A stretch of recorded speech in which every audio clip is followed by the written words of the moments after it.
Hello friends, welcome to रिकैप्टेनम। आज हम आपके लिए लेकर आए हैं एक फैंटेसी मूवी को जिसका नाम है द ममी। मूवी की शुरुआत में हम 3000 साल पहले थीव शहर को देखते हैं जो मिस्र में होता है और इस सल्तनत के राजा फेरौन होते हैं जिनका एक प्रीस्ट भी होता है। इसका नाम है इमोटब जो मुर्दों को वापस से जिंदा करने की काबिलियत रखता है। वहाँ हम अनक-सुनमन को भी देखते हैं जिसे सिर्फ राजा फेरौन के अलावा और कोई भी नहीं छू सकता, पर अनक-सुनमन इमोटब से प्यार करती है, इसलिए वो इमोटब से मिलने के लिए आती है। इमोटब के साथ ही दरवाजे को बंद कर लेते हैं ताकि राजा फेरौन को इस बारे में पता नहीं चले, पर तभी वहाँ राजा फेरौन आ जाते हैं जो इमोटब के लोगों को देखकर समझ जाते हैं कि कुछ तो गड़बड़ है। पर जब वो अंदर आते हैं तो उन्हें सिर्फ अनक-सुनमन ही मिलती है। वो पूछते हैं कि किसने छुआ है तुम्हें, तभी वहाँ इमोटब भी आ जाता है। फिर ये दोनों मिलकर राजा को मार देते हैं, लेकिन तभी वहाँ राजा के लोग आ जाते हैं। अनक-सुनमन इमोटब को वहाँ से भेज देती है और वो खुद को मार लेती है क्योंकि वो जानती थी इमोटब उसे दोबारा जिंदा कर सकता है। पर राजा के लोग अनक-सुनमन के शरीर के कुछ खास हिस्सों को निकालकर 5 पाक मर्तबान में रखते हैं और इसके बाद इमोटब ऐसे ही करता है। वो अनक-सुनमन की लाश को चुराकर हमुनाप्त्र ले आता है जिसे मुर्दों की नगरी कहा जाता है, जहाँ सदियों से सल्तनत के शहजादों को दफन किया जाता था और यहीं पर मिस्र का खजाना भी रखा जाता है। फिर वो अपनी काली शक्तियों के जरिए अनक-सुनमन को जिंदा करने की कोशिश करता है। इसकी रूह पूरी तरह इसके शरीर में आती है। इससे पहले ही राजा के मुहाफिज इसे रोक लेते हैं जो इनका पीछा कर रहे थे। वो इमोटब के सभी साथियों को जिंदा दफन कर देते हैं और इमोटब को हमदर्दी की सजा सुनाई जाती है जो एक ऐसा खौफनाक श्राप था जो इससे पहले किसी भी इंसान को नहीं दिया गया। मौत आने से पहले ही इसे ममी बनाया गया और उस पर ऐसे कीड़े डाले गए जो धीरे धीरे उसे नोच खाएंगे। इमोटब को पत्थर के एक ऐसे अनोखे ताबूत में रखा गया जिसकी कुछ खास चाबियां थीं, क्योंकि अगर वो दोबारा से जिंदा हुआ तो वो इंसानों पर कहर बनकर टूटेगा महामारी की तरह जो पूरे रेगिस्तान को अपने अंदर समा सकेगा और वो अमर हो जाएगा जिसे हराना नामुमकिन होगा। और फिर हम इसके 3000 साल बाद हमुनाप्त्र को देखते हैं जहाँ पर जंग चल रही थी क्योंकि लोग यहाँ के खजाने को हासिल करना चाहते हैं। पर 3000 सालों से मिस्र के सल्तनत के वफादार बादशाहों के वंशज उन पर नजर रखते हैं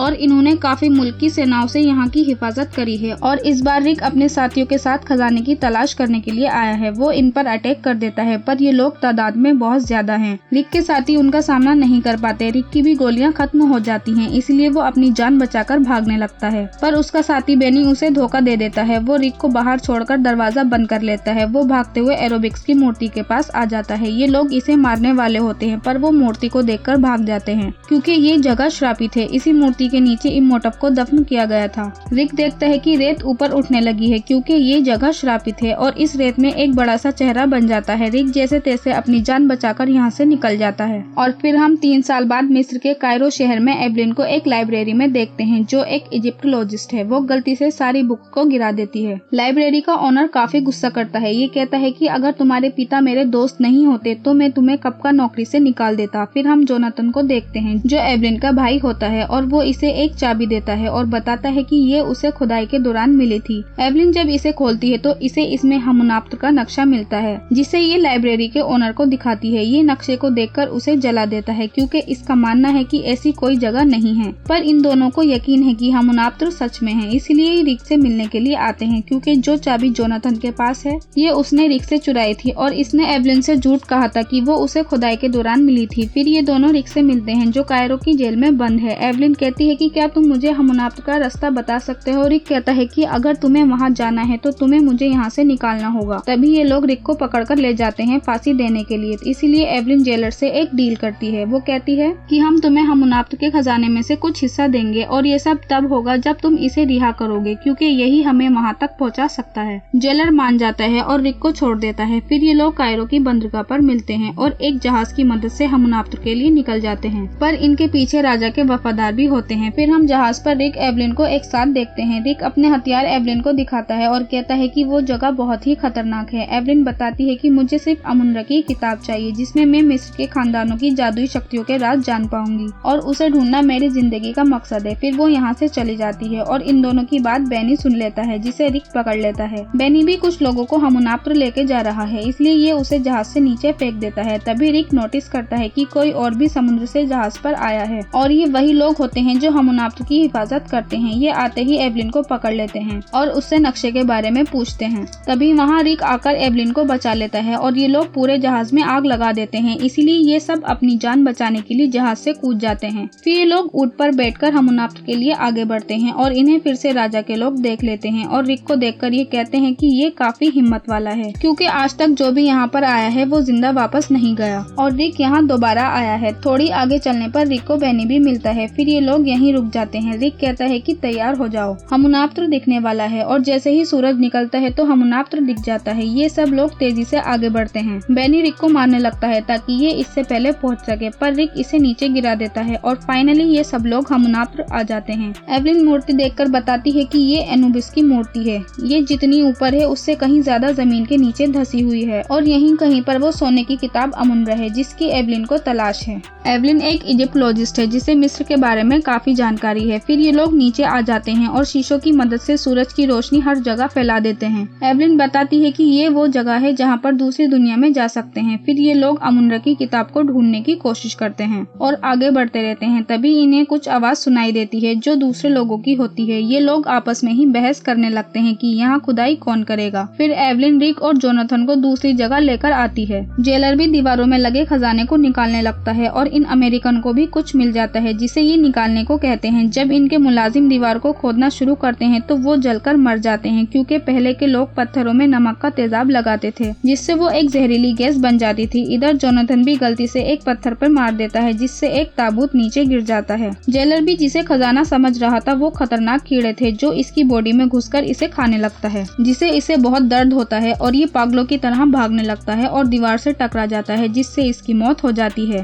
इसके बाद यहाँ फिर से राजा के लोग आ जाते हैं और इन पर हमला कर देते हैं और ये अपनी आखिरी चेतावनी इन्हें देते हैं और बताते हैं कि अगर ये लोग यहाँ से नहीं निकले तो ये मारे जाएंगे। इसके बाद एवलिन और रिक एक साथ कुछ वक्त बिताते हैं। ये दोनों एक दूसरे से प्यार करने लगे और एवलिन नशे की हालत में अपने प्यार का इजहार कर देती है। अगली सुबह बेनी के ग्रुप को एक श्रापित संदूक मिलता है और उस पर लिखा होता है जो भी इसे खोलेगा वो मारा जाएगा, और वो उनका खून पीकर उनके शरीर के हिस्से को निकालकर वो रूहानी दुनिया से निकलेगा और एक नए शरीर को जन्म देगा। बेनी डर की वजह से भाग जाता है। इधर ये तीनों भी उसी ताबूत को खोलने की कोशिश करते हैं जो इन्हें कल मिला था, और ये ताबूत इमोटप का होता है। इनके पास चाबी भी होती है जिससे ये ताबूत खोल लेते हैं और जब ये देखते हैं तो स्केलेटन बिल्कुल ताज़ा होता है जो 3000 साल बाद खुला है। क्योंकि ये श्रापित है इसीलिए ये पूरी तरह खत्म नहीं हुआ। ताबूत पर निशान देकर ये समझ जाते हैं कि इसे जिंदा दफन किया गया था। बेनी जिन लोगों को लेकर आया था उन्हें बुक ऑफ डेड मिल जाती है जिसके साथ अनक्सुनमन के वो खास शरीर के हिस्से भी होते हैं। फिर एवलिन ताबूत से कुछ मरे हुए कीड़े लेकर आती है और इन्हें दिखाती है और बताती है कि जो इस ताबूत में था उसे होमडाई की सजा सुनाई गई थी जो बादशाह से बगावत करने पर मिलती है। जब रात को सब सो रहे होते हैं तो एवलिन बुक ऑफ डेड चुरा लेती है और उसे खोलकर पढ़ने लगती है। उसके कुछ मंत्र पढ़ने के बाद इमोटप जाग जाता है और फिर वहाँ बहुत सारे ग्रासहॉपर आ जाते हैं। सभी लोग जल्द ही पिरामिड के अंदर चले जाते हैं। इनमें से एक का चश्मा नीचे गिर जाता है इसीलिए ये पीछे रह जाता है। इधर हम देखते हैं कि जमीन से कीड़े निकल रहे हैं, इसलिए रिक इन दोनों को लेकर तेजी से आगे भागता है और फिर ये उनके रास्ते से हट जाते हैं। पर एवलिन दीवार के पीछे चली जाती है और ये उसी आदमी को देखती है जो पीछे रह गया था। जब एवलिन इसे देखती है तो इसकी दोनों आंखें निकली हुई होती हैं और इसके सामने इमोटप की मम्मी आ जाती है जिसे देखकर ये काफी डर जाती है। ये उसी आदमी से मदद मांगती है पर वो बोल नहीं पाता क्योंकि इसने इसकी जीभ भी काट ली है। इमोटप एवलिन की ओर बढ़ता है तभी वहाँ रिक आ जाता है और उसे जाने के लिए कहता है। जब वो सामने इमोटप को देखता है तो वो भी डर जाता है। वो उसे गोली मार देता है और एवलिन को यहाँ से लेकर निकल जाता है। जब ये पिरामिड से बाहर आते हैं तो इन्हें राजा के मुहाफिज मिलते हैं जो कहते हैं कि हमने तुम्हें पहले ही कहा था चले जाओ वरना मारे जाओगे, और अब तुम्हारे साथ हम भी मारे जाएंगे क्योंकि तुमने इमोटप को दोबारा जिंदा कर दिया है। फिर ये लोग उसे मारने को कहते हैं और यहाँ से चले जाते हैं। फिर हम बेनी को देखते हैं जो अभी भी पिरामिड का अंदर है,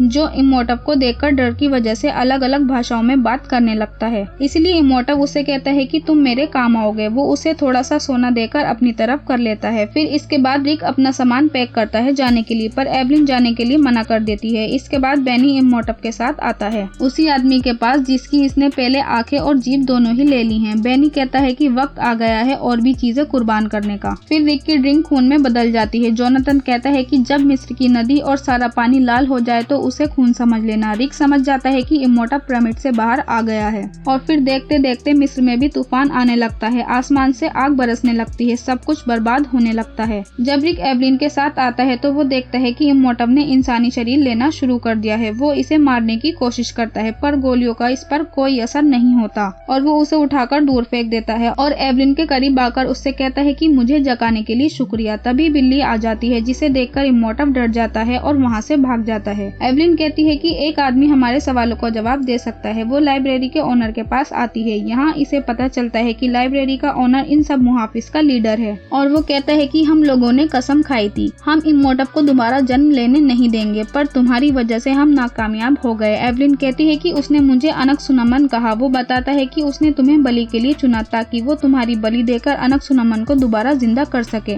इसके बाद एवलिन कहती है कि इससे पहले इमोटब उस इजिप्टोलॉजिस्ट को मारे, उससे पहले हमें उसे ढूंढना होगा। पर ये लोग एवलिन को यहाँ बंद कर उस इजिप्टोलॉजिस्ट के पास चले जाते हैं। यहाँ आकर बेनी से मिलते हैं जिससे इन्हें पता चलता है कि इमोटब बुक ऑफ डेड को ढूंढ रहा है अनकसुनमन को जिंदा करने के लिए। वो उस इजिप्टोलॉजिस्ट को मार देता है और बुक भी हासिल कर लेता है। वो ईवी को मारकर शारीरिक रूप ले लेता है और फिर से एवलिन के करीब आने की कोशिश करता है। तभी वहाँ रिक बिल्ली के साथ आ जाता है जिसकी डर की वजह से ये फिर से यहाँ से भाग जाता है। एवलिन कहती है कि हमें अमुंडा की किताब को ढूंढना होगा। तभी वहाँ कुछ लोग इमोटब का नाम पुकारते हुए आते हैं। इसका मतलब सब लोग उसके गुलाम बन गए हैं। मौत का साया फैल रहा है, कयामत की शुरुआत हो चुकी है। एवलिन मिस्र भाषा पढ़कर बताती है कि अमुंडा होरस की मूर्ति के पास है। फिर ये लोग यहाँ से इन लोगों को उड़ाते हुए आगे बढ़ते हैं। ये लोग बीच में ही फंस जाते हैं। इमोटब कहता है कि तुम मेरे साथ चलो, बदले में मैं तुम्हारे साथियों को छोड़ दूंगा। एवलिन इन लोगों की जान बचाने के लिए इसके साथ चली जाती है पर इमोटब अपने वादे से मुकर जाता है और इन्हें मारने के लिए कहता है। ये लोग जैसे तैसे वहाँ से निकल जाते हैं और कैप्टन से उनकी मदद मांगते हैं हममुनाफ्र जाने के लिए और ये प्लेन से वहाँ तक पहुँच जाते हैं। पर इमोटब अपनी शक्तियों से रेत से खुद का चेहरा बनाकर उन्हें मारने की कोशिश करता है पर एवलिन उसे किस कर रोक लेती है। पर उनका प्लेन गिरकर रेत में धंसने लगता है लेकिन ये लोग बच जाते हैं और फिर पिरामिड के अंदर आ जाते हैं। एक कीड़ा जोनाथन की बॉडी के अंदर चला जाता है पर रिक उसे निकालकर मार देता है। गोली की आवाज सुनकर ये अपने जादू से गुलामों को जिंदा कर लेता है और उन्हें मारने के लिए भेज देता है और ये इन्हें मारते हुए होरस की मूर्ति तक आ जाते हैं। इधर इमोटब बुक ऑफ डेड को खोलता है अनकसुनमन को जिंदा करने के लिए। यहाँ जोनाथन भी अमुंडा को ढूंढ लेता है। इमोटब अपनी रस्म शुरू करता है। तभी जोनाथन अमुंडा के साथ वहाँ पहुँच जाता है पर इसकी चाबी इमोटब के पास है। तभी वहाँ रिक आकर एवलिन को बचा लेता है। जोनाथन गलती से मम्मी को जिंदा कर देता है जो रिक पर हमला कर देती हैं और अनकसुनमन भी एवलिन को मारने की कोशिश करती है। जोनाथन को किताब के मंत्र समझ नहीं आते इसलिए वो एवलिन की मदद से उस मंत्र को पढ़कर अनकसुनमन को मारने को कहता है और ये मम्मी अनकसुनमन की मम्मी को मार देती हैं जिससे इमोटब को बहुत ज्यादा गुस्सा आता है और वो इन्हें मारने लगता है। रिक उसे उलझाने की कोशिश करता है। इसी बीच एवलिन किताब खोलकर मंत्र को पढ़ने लगती है जिससे रूहानी दुनिया से कुछ रूहें आकर इमोटब की रूह को ले जाती हैं और रिक फिर उसे तलवार से मार देता है जिससे वो मुक्त हो जाता है। इधर बेनी गलती से एक पत्थर पर हाथ रख देता है जिससे सब दरवाजे बंद हो जाते हैं और कीड़े उसे खा जाते हैं। उसकी गुनाहों की सजा उसे मिल जाती है और ये लोग सही टाइम पर बाहर आ जाते हैं और पूरा पिरामिड तबाह हो जाता है। फिर मुहाफिज इनका शुक्रिया अदा करता है और इसी के साथ मूवी का एंड हो जाता है। अगर वीडियो अच्छी लगी तो लाइक करो, कमेंट करो, सब्सक्राइब करो हमारे चैनल को। हम मिलते हैं आपसे नेक्स्ट वीडियो में, तब तक के लिए बाय बाय।